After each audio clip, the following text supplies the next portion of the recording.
Eh bien, bienvenue dans Chez Tampi, comme tous les lundis, ça rime. Alors aujourd'hui, on a la chance de recevoir Monsieur Cédric Piekowski, qui est le directeur et le conservateur du musée de la céramique d'Andenne.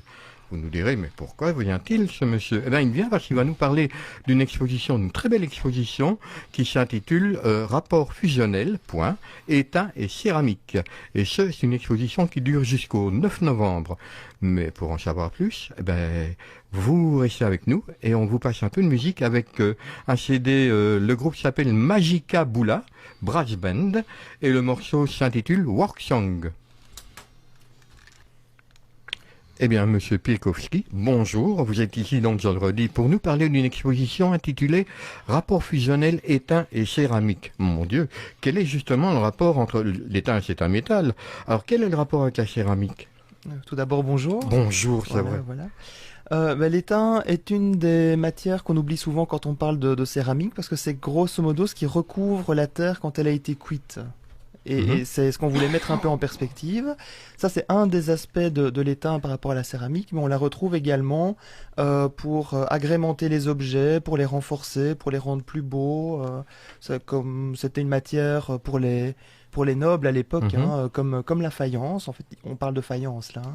On les trouvait également en décoration, en surface des faïences. C'est ça. L'étain et la céramique, c'est une longue histoire d'amour. Très longue, puisque sans l'étain, il n'y aurait pas de faïence. Or, c'est justement ce qui est découvert en Mésopotamie au IXe siècle, dans le contexte un peu des alchimistes de Bagdad, où on faisait de la recherche sur la transmutation des métaux. C'est là qu'on a découvert tout ce qui est principalement à savoir sur les arts du feu. Et donc, on a commencé à recouvrir ces terres cuites avec cet émail. L'émail est une substance vitreuse dans laquelle on rajoute un élément métallique. Oui. Et c'est cette surface qu'on va rajouter sur la terre et qui va lui donner de l'imperméabilité et donc qui va la rendre nettoyable et donc propre, donc réutilisable, puisque la terre cuite non émaillée est poreuse. Voilà. Donc c'était une révolution industrielle, si on peut dire ça comme ça à l'époque. Et alors, ça nous est arrivé, parvenu comment et quand donc tout ça? Par la magie des échanges commerciaux et des contacts à travers la Méditerranée. Et donc c'est un pur produit de ces échanges. D'une part à travers le Maghreb jusqu'à l'Espagne. Il faut savoir que l'Espagne a été quand même musulmane jusqu'à la fin du XVe siècle, en tout cas pour une partie. Et puis ensuite par les échanges au moment de la Renaissance avec l'Italie, et puis ça s'est diffusé dans l'ensemble de l'Europe, jusqu'à nos régions évidemment. À nos régions et à Andenne, parce qu'on va encore le souligner une fois, Andenne, la terre, je dis la terre sur laquelle on marche, la terre qui nous porte, est vraiment un élément indispensable, a toujours été un élément indispensable à Andenne. C'est clair que la terre andennaise est quelque chose d'assez exceptionnel, puisqu'on l'exportait jusqu'en Hollande. Oui. Pendant très longtemps, il y a eu un commerce très très développé, et c'est ce qui a permis ce développement on va dire, de l'industrie céramique andennaise depuis des périodes très anciennes. Pour en revenir à nos moutons, et ils sont beaux les moutons, parce que c'est vrai qu'il n'y a pas beaucoup de céramique qui représente des moutons, mais l'exposition n'est pas grande, comme à l'habitude, mais elle est, je trouve, très dense, très bien faite et diversifiée, parce que dans le fond, on fait un tour du monde à peu près, et on jongle avec les siècles. C'est vrai que l'exposition n'est pas grande en surface, mais il faut savoir qu'elle est très riche en contenu. Voilà. Sur cette exposition-ci, nous avons la chance d'accueillir des objets qui sont quand même exceptionnels, qui viennent de plusieurs grands musées belges, avec des pièces qui commencent au IXe siècle, qui passent par le XVIe, le XVIIe, jusqu'au XIXe et XXe siècle. Donc, la particularité de l'exposition, c'est d'être relativement élagué, mais chaque objet mérite un regard particulier. Et c'est ça qu'on voudrait mettre en avant. C'est de prendre le temps de regarder chaque objet pour ce qu'il vaut. Un témoin, presque. L'objet est un témoin d'une chose, comme un représentant d'un contexte et d'une époque. Parce que quand on est face à une céramique du IXe siècle qui vient de l'Iran ou de l'Irak, on a toujours du mal de les situer, généralement dit Mésopotamie, eh bien, on ne peut pas rester insensible par rapport à la qualité de l'émaillage, par rapport à la pièce qui est juste dans la vitrine d'à côté, qui pourrait être du XVIIIe siècle, et qui est complètement différent. Oui, et c'est par là qu'on reconstitue pas, mais on redécouvre quand même toute une civilisation. C'est un peu avec les céramiques. Oui, il y a même plus qu'une civilisation, il y a une continuité de tradition et des savoir-faire que personnellement, sur lequel j'aime bien insister en règle générale. C'est pour ça que la première partie de l'exposition est un petit peu comme une ligne du temps technologique où on voit vraiment l'évolution par rapport à ce parcours de la faïence entre la Mésopotamie et jusqu'à Andenne, puisqu'on remonte jusqu'à la Belgique. Mais vous parlez de la première partie. Combien de parties comporte l'exposition? Elles sont quatre principales. Voilà, la première, c'est vraiment la faïence en tant que telle et la faïence avec des éléments en étain appliqués, mais pour des périodes anciennes. Puis on arrive à la période Art Nouveau et Art Déco, puisque c'est une utilisation plus décorative de l'étain. On connaît généralement le fer forgé, on connaît moins les décorations en étain. C'était d'ailleurs une des belles surprises de cette exposition-ci. C'est qu'on ne pensait pas en trouver autant, et en fait on a des pièces qui commencent en 1895, et ça c'est pas courant. Voilà, la troisième partie concerne plus particulièrement l'étain dans la région. Il faut savoir que oui, était une région productrice d'étain déjà à une époque très ancienne. Les plus anciennes mentions remontent au XVe siècle. Et encore aujourd'hui, on a les Posténiers-Hutois qui sont les derniers producteurs d'étain de façon traditionnelle, et que le savoir-faire qui s'est maintenu en Belgique. Ce sont les derniers, il faut quand même le savoir. Et donc, on a fait un petit peu cette comparaison entre les Posténiers du XVIIe et du XVIIIe siècle dans une vitrine, et juste à côté, les Posténiers aujourd'hui, pour montrer qu'ils sont toujours là. Voilà. Mais on en parlera parce qu'il y a justement un bel exemple avec on dit une posténière, on dit une posténière, je suppose. Et deux fabricants de céramique. Voilà, et donc là, il s'agit effectivement de la quatrième partie, qui est plutôt contemporaine, et qui commence avec le travail des étains de Virginie.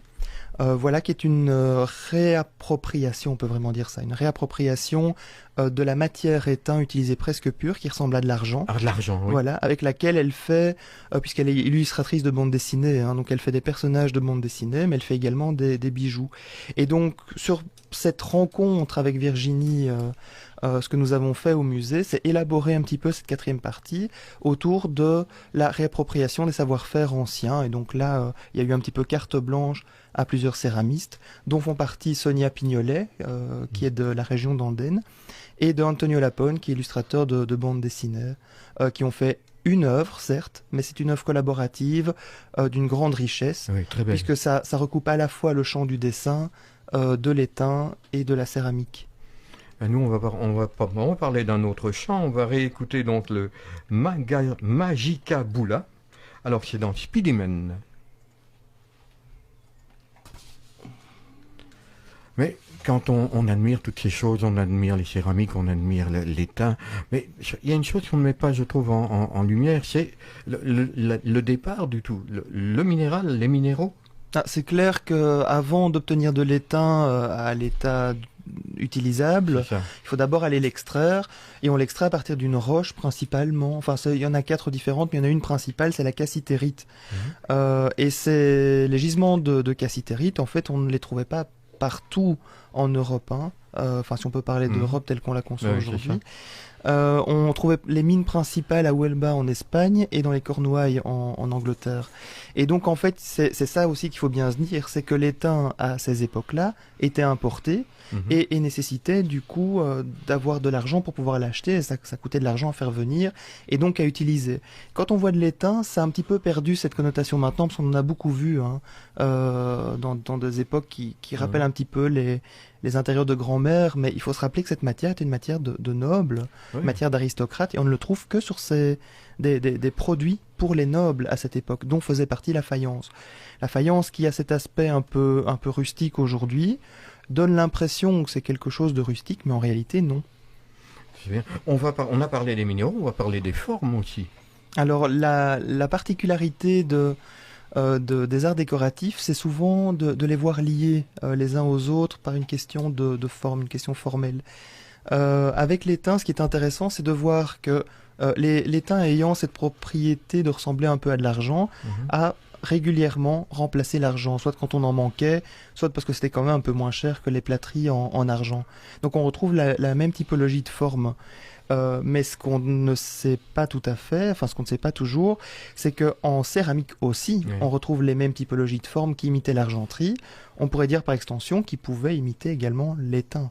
Donc c'est une communauté de formes qui est très riche. Oui, on parle de communauté, on va parler d'une communauté qui, j'espère, ne va pas s'éteindre comme la communauté des fabricants de pipes à Andenne, c'est les Postignets hutois. Je crois que vous avez vraiment...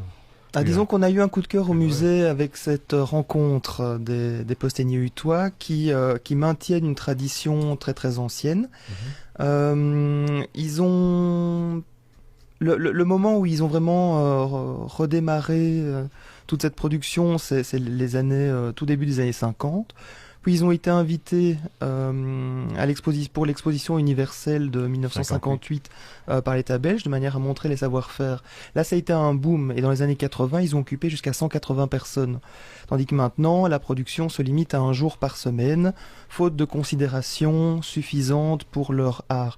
Alors c'est vrai que par rapport aux critères d'aujourd'hui, un peu commerciaux, capitalistes, les prix peuvent paraître élevés, mais ça ne l'est absolument pas quand on compare au savoir-faire mis en œuvre, qu'il faut transmettre, le temps de production. Ils produisent à l'ancienne, ils ne produisent pas comme dans des entreprises. Mais qui dit rareté dit aussi collectionneur alors. Il y a des collectionneurs qui ne collectionnent pas les choses rares, mais là, collectionneurs échangent. C'est ce qui est plaisant dans leurs produits, c'est que c'est de l'objet pour vivre. Donc vous avez des cruches pour le vin, vous avez des verres, donc il y a moyen d'utiliser des objets qui restent des objets un peu de prestige aussi, et le contact avec cette matière éteint est vraiment très intéressant. Magique. Presque magique, oui, il y a quelque chose... moi je dois avouer que je me suis fait plaisir avec un petit verre pour boire la vodka que j'aime bien boire, de temps en temps, je veux rassurer tout le monde. Avec modération. Avec modération toujours. Et donc l'étain, cette particularité de maintenir la fraîcheur ambiante du liquide qui est dedans. C'est la même chose pour le vin, pour le vernissage. On a eu l'occasion de faire une dégustation de vin dans des verres. Des verres en étain, et ça c'est complètement atypique. Ça garde une propriété de goût qui est très intéressante. L'objet pourrait être également collectionné, je crois qu'il le mériterait, mais l'objectif premier, je pense que c'est plutôt de vivre avec. Et de soutenir du coup par la même occasion des gens qui ont un savoir-faire extraordinaire. Et ne pas courir loin alors qu'on a justement c'est juste à côté. Un savoir-faire à sauvegarder. Exactement. On va s'écouter un peu, on va écouter Bob Marley Suite, toujours par les Magica Boula. Et après, on va parler des choses pratiques de l'exposition. Et puis je crois que vous avez beaucoup de choses à nous dévoiler. Alors, exposition, mais pas d'exposition sans avoir des gens à remercier, des gens, des associations. Oui, bien sûr. Moi, je voudrais remercier quand même nos partenaires principaux, le monde des musées, puisque l'ensemble des œuvres viennent de collectionneurs particuliers, mais également de musées qui nous ont vraiment soutenus largement pour avoir cette exposition d'un haut niveau qualitatif. Donc, comme on le disait tout à l'heure, c'est pas dans le nombre de pièces, mais c'est dans la qualité. Dans la qualité, la qualité. Et sans l'aide de ces musées, on n'aurait pas pu le faire. Donc, je me permets de les citer. Il y a le musée de la céramique de Torhout pour nos amis flamands. Il y a le BAM à Mons. Il y a les musées du Grand Cursus, il y a le cinquantenaire, et alors évidemment il y a le musée de la ville de Huy, qui soutient évidemment pour les aspects propres aux étains de Huy, qui malheureusement n'est peut-être pas assez connu et qui mérite à l'être parce qu'ils ont vraiment des collections superbes. Alors, puisqu'on est dans les choses, je veux dire, pratiques, on va, le musée de la céramique, on va un peu le situer. Le situer, c'est-à-dire où est-il à Andenne? Où est-il à Andenne? Ça dépend comment on vient. On va prendre le train pour rester un peu écolo. Oui. Ça n'est que 10 petites minutes de marche, c'est vraiment super facile d'y accéder. On va tout droit vers la place des Tilleuls et vers la place du Perron, et puis on prend la première à gauche, et on y est directement. Et ce qui est chouette par rapport à l'emplacement du musée actuellement, c'est qu'on est en plein sur l'axe historique de la ville qui mène à la collégiale Sainte-Bège, et donc on n'est pas situé n'importe où non plus. L'adresse exacte? C'est le C'est la rue Charles-Lapierre, numéro 29. Voilà. Alors, Andenne, les jours d'ouverture, les heures d'ouverture et le tarif démocratique. le tarif est très démocratique au musée de la céramique à Andenne, il faut quand même le dire. Alors au niveau des ouvertures, c'est du mardi au vendredi de 9h30 à 16h30 avec une interruption sur le temps de midi entre 12h30. Et nous sommes également ouverts le week-end, à l'exception des jours fériés, de 14h à 17h. Oui, je parlais de situation parce que c'est vrai, celui qui va visiter le musée de la céramique peut faire tout un tour et être vraiment dépaysé parce qu'il y a la collégiale, il y a aussi la place du chapitre et toutes ces maisons du 17e et du 16e, je n'oserais pas dire, mais du 17e. C'est vraiment un bel ensemble et je trouve qu'on continue un peu dans sa lancée. On ne se sent plus vraiment à l'époque actuelle quand on fait. C'est un... Non, on est sur un autre axe temporel, oui. Ce qui est intéressant en Andenne aussi, il faut le dire, c'est la nature qui est tout autour. Andenne se conçoit par rapport à l'ensemble du contexte dans lequel est la ville. Et donc ça vaut la peine de prendre un petit peu de temps pour se balader. Fort verdurier. Et les promenades sont vraiment splendides. Maintenant, mais on va parler on a parlé du présent, on va parler un peu de l'avenir. Et l'avenir, c'est une exposition qui va être, je crois, qui va marquer vraiment, on peut dire marquer le coup à Andenne, parce que c'est vraiment, ça va prendre le cœur, c'est dans le cœur des Andennais, donc il s'agit de 240 messagers de mémoire. Alors je vais réexpliquer un petit peu le titre. 240, c'est le nombre symbolique qu'on a choisi pour représenter le nombre de martyrs andennais. Donc il faut savoir qu'en août 1914, quand les Allemands sont arrivés pour contourner la France et prendre les Français à revers quand la guerre a commencé, eh bien il y a eu énormément de résistance belge et les Allemands sont passés par Andenne et par un phénomène qui est expliqué par les mythes, les peurs que les gens avaient à l'époque, eh bien, la violence a augmenté très très vite et en 3 jours, on a énormément de personnes qui sont décédées dans des conditions assez atroces. Et donc le nombre exact de martyrs est difficile à déterminer puisque les recensements des personnes disparues et décédées a été fait dans les tout premiers jours qui ont suivi les événements, c'est-à-dire les 19, 20 et 21 août 1914. Et du fait de la désorganisation, eh bien, il y a eu beaucoup de papiers qui se sont perdus, d'archives qu'il a fallu retrouver. Voilà, donc c'est pas dans le cadre de cette exposition-ci que cette recherche s'est faite, c'est juste pour le nombre 240. Et on a choisi le pigeon messager comme allégorie du messager du temps entre 1914 et 2014, puisqu'on est dans les festivités du centenaire cette année. Et donc on essaye de réunir un maximum de pigeons messagers dans le jardin du musée pour vraiment faire acte de commémoration et honneur à ces personnes parties trop vite. C'est ça doit être très difficile de trouver des pièces, non ? Très difficile, non, pas tellement, parce que c'est un appel qui a été lancé aux céramistes, et d'ailleurs l'appel n'est pas terminé, il est jusqu'au 6 juin, donc tous les céramistes qui souhaiteraient y participer peuvent toujours envoyer leur candidature, nous demandons dans un premier temps la candidature d'ici le 6 juin, donc sur musée@ceramandenne.be, ce sera avec plaisir. Donc les gens, vu le contexte, sont très participatifs, forcément, parce que ça donne envie d'y participer.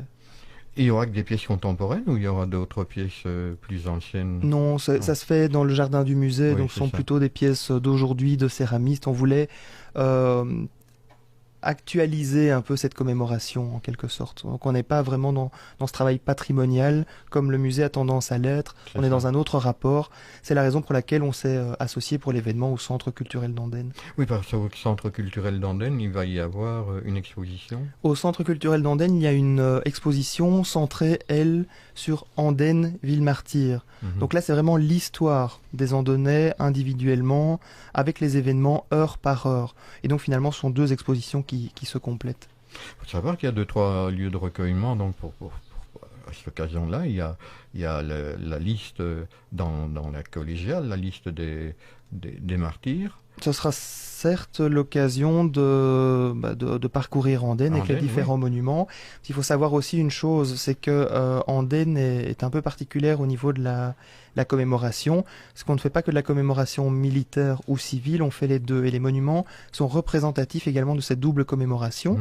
Et donc quand on arrive en fait sur la place du chapitre, on voit ce monument d'Angelo Eck qui recouvre justement cette double réalité et qui est très intéressante pour cet aspect-là. C'est bien. Eh bien, on va s'écouter encore un peu de musique. On va écouter Alléluia à Love Show. On a parlé donc de l'exposition, il faut parler aussi d'un appel à projet. Ben voilà, le musée a lancé un appel à projet par rapport à ce projet d'exposition.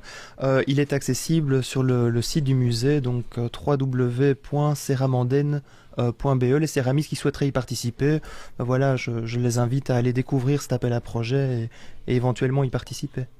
En parlant de participation, on en revient à cette exposition-ci avec la participation d'une école. On a une école qui a organisé un projet très intéressant, c'est l'Athénée Royal d'Andenne. Ouais. Par contre, c'est un autre projet à caractère pédagogique. L'idée avec l'Athénée Royal, et je remercie sa préfète Madame Grenier, c'est de confronter la réalité des jeunes aux collections du musée. Et donc il y a eu ces visites avec des professeurs des collections du musée, et puis les jeunes dans la section artistique ont eu l'occasion de porter leur regard, ce qu'on a appelé regard jeune pour le titre de l'exposition, sur ces collections et réinterpréter avec la terre ce qu'ils avaient envie de voir. Donc on a des choses évidemment qui sont très surprenantes, comme un marquis qui devient un pro du GSM par exemple. Donc c'est une exposition très intéressante, interpellante également sur ce rapport des jeunes avec les collections du musée et qui rafraîchit un petit peu la vision qu'on peut avoir de figurines qui finalement sont démodées aujourd'hui puisqu'elles sont propres à un contexte du 19e siècle et qui sont plus toujours faciles à réinterpréter aujourd'hui. Donc il s'agit d'une réinterprétation qui est vraiment, vraiment drôle parfois. C'est ça dont je parlais de l'exposition de maintenant, mais celle-ci est, on va dire quoi, on ne peut pas dire un rajout, au contraire, c'est quelque chose qui... C'est un autre projet. C'est un autre projet qui met un peu d'oxygène, on veut dire un peu de jeunesse. Ben, voilà, le musée a parfois la réputation d'avoir de la figurine un peu vieillotte, en tout cas chez les jeunes, on le voit chez les personnes qui viennent en stage au musée, ils se rendent compte du potentiel réel des collections en y étant et en travaillant finalement sur les projets avec nous. Et donc ici l'idée c'était avec l'école vraiment de confronter, c'est ça, c'est une confrontation complète de deux cultures, une du 19e et une du 21e, avec leur regard. Intergénérationnel, interculturel. Voilà, interculturel, exactement. Et le médium, c'est la terre, la terre qui a toujours été le médium un petit peu andenne. Rien qu'à vous écouter parler, on a envie d'aller voir cette exposition, de visiter ce musée. On rappelle que l'exposition est visible jusqu'au 9 Le 9 novembre pour étain et céramique. Ouais, et la prochaine exposition, donc dans les jardins, ça sera à partir du 8 juillet. Donc 240 messagers de mémoire commencent le 8 juillet et se termine avec le week-end des journées du patrimoine, donc le 13 et 14 septembre. Et voilà, je crois qu'on a fait le tour de la question. Il y a un livre aussi qui va être édité, je crois, mais ce n'est pas vraiment... ça a trait au martyr d'Andenne. Voilà, alors dans l'exposition qui est au centre culturel, pour lequel le musée s'occupe en fait de la scénographie, c'est donc pas au musée. Hein. Si les gens viennent, on aura un plaisir de les accueillir, mais on devra les renvoyer vers le centre culturel. Mais le livre sera... Dans ce cadre-là, qui est Andenne, ville martyre, eh bien, le livre est directement en relation. C'est un livre qui traite en fait des 7 villes martyrs, dans lequel forcément il y a tout un chapitre sur Andenne, et qui sert de base à l'exposition qui sera mise en place. Et ce livre, on pourra l'acheter au musée. On pourra l'acheter au musée, et le temps de l'exposition également au centre culturel, une exposition qui démarre le 19 août et qui se termine le 14 septembre. C'est donc relativement court, mais c'est un peu la période correspondant aux événements andennais, des fameux 19, 20 et 21 dont on parlait tout à l'heure. Eh bien, Monsieur Piekowski, encore une fois, merci beaucoup. Eh bien, merci à vous. J'espère pour vous que vous allez avoir du bon temps, parce que même quand il y a du bon temps, je trouve que c'est plus agréable d'aller au musée. Oui, de toute façon, il y a toujours du soleil au musée de la céramique, comme j'ai l'habitude de le dire, donc voilà. Eh bien, encore une fois, merci, et à la prochaine pour d'autres belles expositions. Merci, à bientôt. Au revoir.